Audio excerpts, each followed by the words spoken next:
Bonjour à tous amis taureaux, ascendant taureau et lune en taureau. Voici les énergies de cette semaine. N'oubliez pas que c'est un tirage général. Si certaines choses ne vous parlent pas, vous les laissez tout simplement de côté. C'est que ça doit parler à quelqu'un d'autre. Alors ici nous avons le message de la semaine, le plan professionnel, les projets, les finances. Et ici nous avons le plan sentimental. Alors on va démarrer déjà ici avec le dos de deck, avec la carte de la justice, donc qui nous dit que précédemment vous avez essayé de rétablir une harmonie, de rétablir une situation juste dans votre vie. Ça a certainement fonctionné parce qu'on commence ici avec des grands changements. Pour certains, il peut y avoir un déplacement ici au cours de la semaine. Il peut y avoir vraiment un mouvement, décider d'un voyage, décider de quelque chose, soit pour guérir certaines blessures, soit pour continuer à rétablir cet équilibre que vous avez instauré dans votre vie. Parce qu'ici, avec le 10 de coupe, on nous parle de bonheur familial, on nous parle de joie. Donc cette semaine est sous le signe de bonheur, de douceur, de communication. Il y a vraiment des choses qui se mettent en place, on met des changements certainement en place parce que le chariot nous parle d'une mise en mouvement, d'une impulsion, d'aller de l'avant. Quoi qu'il en soit, ici nous avons quand même une petite déception ou une blessure. Il y a quelque chose, surtout au niveau du cœur. Donc peut-être que quelqu'un ou quelque chose, une situation concernant une personne vous blesse au cours de la semaine. Quoi qu'il en soit, vous allez réussir à laisser un petit peu la toxicité derrière vous, à aller de l'avant et à construire quelque chose.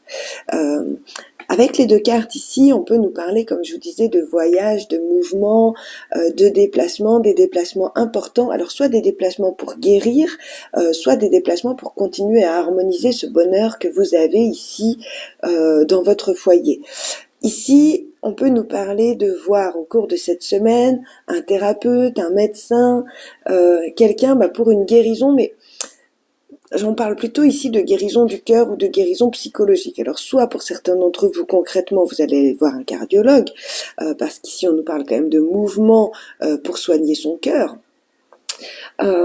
Soit ici on nous parle donc d'une déception, de quelque chose qui a été lourd et qu'on va réharmoniser. Alors pour d'autres, ça va peut-être pas être un thérapeute, mais ça peut être un ami, un collègue, quelqu'un avec qui vous discutez, que ce soit un homme ou une femme, hein, quelqu'un avec qui vous allez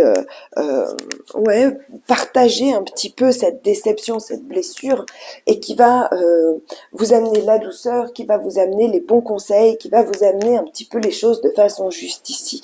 En tout cas, qui va vous permettre de continuer à retrouver cet équilibre ou à le maintenir. Ici, sur le plan professionnel, alors nous avons les amoureux. Waouh! Sur le plan professionnel, vous avez un choix à faire ici. La carte de l'amoureux, si elle n'est pas dans le plan sentimental, va nous parler d'un choix, de devoir faire un choix pour continuer à avancer. Va nous parler aussi un petit peu de dualité, de double visage, de choses comme ça. Ici, avec ce 2 d'épée, on est sur un choix extrêmement compliqué parce qu'on a l'impression qu'on n'a pas toutes les cartes en main. C'est un choix, c'est la carte dite du choix cornélien. C'est un choix qui fait qu'on se retrouve un peu dans une impasse, dans un déni et qu'il faut trouver la sortie.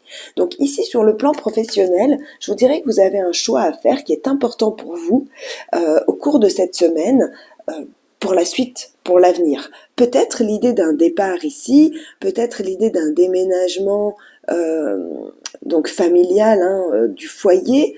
On peut nous parler ici d'un déménagement du foyer qui vous amène un petit peu de tristesse et de nostalgie parce que vous laissez derrière vous certaines choses et pourtant vous allez vers quelque chose de mieux et vous le savez. Hein. Donc il peut s'agir d'un choix ici, d'un choix par rapport à un projet de déménagement pour certains d'entre vous. Pour d'autres, c'est un choix au niveau professionnel tout simplement. Vous vous posez des questions, vous avez l'impression que vous ne voyez pas les choses de façon juste ou vous vous sentez un petit peu en manque d'informations. Quoi qu'il en soit, regardez comment ça vous parle. Vous avez un choix à faire. Ici, sur le plan financier. Alors, sur le plan financier, écoutez, ou en tout cas des projets, alors pour d'autres, ça va être des projets d'investissement et tout ça, on parle quand même de la matière des finances ici, de la façon dont vous gérez votre aspect matériel de vie ou vos finances. Ici, on nous parle d'avoir peut-être une petite perte ici, soit une perte financière, que vous avez certainement fait un cadeau. Pour certains d'entre vous, il y a peut-être un cadeau qui a été fait, qui a été un petit peu, voilà, financièrement pas évident. Pour d'autres, on va nous parler ici d'un projet qui n'a pas abouti, vous êtes déçus. Ici, on nous parle, c'est un peu la carte de la trahison, c'est un peu la carte de la bataille perdue, de choses comme ça. Donc, regardez comment ça vous parle. C'est possible d'avoir eu une petite perte financière ici, parce que vous avez dû prendre soin des gens que vous aimez, ou parce que vous avez voulu prendre soin des gens que vous aimez, ou de quelqu'un en particulier, ou même peut-être d'une situation, vous avez fait les choses, la reine de coupe, elle fait les choses avec amour ici. Elle prend soin de son foyer, elle prend soin de son environnement, elle prend soin des gens qu'elle aime. Donc ici, voilà, il y a peut-être eu une perte ou une dépense délicate parce que vous deviez prendre soin soit de votre foyer, soit de quelqu'un. Pour d'autres, ici, on nous parle, voilà, d'avoir un projet qui n'aboutit pas et qui vous fait un petit peu mal au cœur parce que ce projet était dans le but d'apporter quelque chose de bénéfique à vous, mais aussi à votre entourage. Alors, sur le plan sentimental ici, on nous parle de nouvelles impulsions. Alors, pour les couples ici, il y a l'idée de retrouver un peu la passion, d'avoir une nouvelle impulsion un petit peu... j'ai pas trop le droit d'utiliser certains mots sur YouTube, mais une nouvelle impulsion de type sexuel, je dirais, où on retrouve un équilibre ici, s'il y avait eu un manque ou s'il y avait eu des complications, des désaccords, si vous êtes en couple. Donc ici, on retrouve un équilibre, on réharmonise les choses. Pour d'autres, ça va représenter l'idée d'avoir un nouvel engouement, une nouvelle passion, de nouvelles envies. Ça peut être dans d'autres domaines, c'est-à-dire sur le plan professionnel, parce que vous avez un choix à faire ou autre. Il y a l'idée de retrouver une petite flamme là, naissante, qui vous permet de remettre un équilibre dans votre vie. Alors, écoutez, pour les célibataires, là, moi, je vais pas vous parler de rencontres, je vais vous parler plutôt d'harmoniser les choses, de mettre en place des choses, d'aller de l'avant.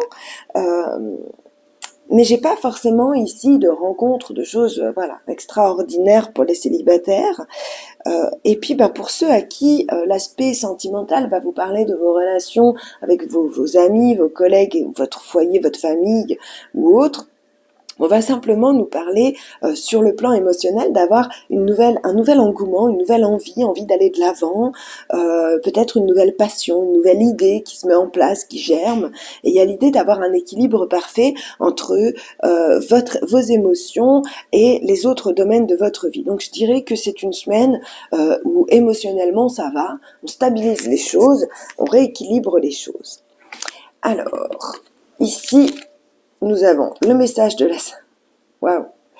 Le message de la semaine, c'est la colombe qui dit « Je pacifie mon monde intérieur pour pouvoir ensuite offrir cette paix à l'univers. » Donc il y a vraiment l'idée de mettre en place des choses pour se sentir bien et pour pouvoir continuer à prendre soin de son foyer, de sa famille, de soi et des autres. Alors ça me fait rire parce que je viens de faire le tirage des béliers et donc je mélange les cartes et je les ouvre et je tire vraiment en ressentant pour le signe quel je demande, quelle carte il faut que je prenne, et j'ai eu exactement la même pour les béliers. Donc c'est rigolo de voir que l'énergie principale est quand même un peu toujours la même pour tout le monde. Quand on fait les vidéos du mois ou les vidéos de la semaine, il y a toujours des petites choses qui reviennent, comme on a eu aussi pour les béliers, le 3 d'épée exactement au même endroit. Donc c'est rigolo de voir qu'il y a toujours une alchimie, une harmonie au niveau des énergies quand même générales. Alors voilà, mes chers amis taureaux, je vous remercie pour votre suivi, pour vos commentaires, pour votre soutien, pour vos likes. N'hésitez pas d'ailleurs à liker cette vidéo si ce n'est pas fait, à vous abonner à la chaîne si ce n'est pas déjà fait. N'hésitez pas à laisser des commentaires, ça me fait toujours plaisir de vous lire. On se retrouve la semaine prochaine. Tout bientôt, amis taureaux. Au revoir.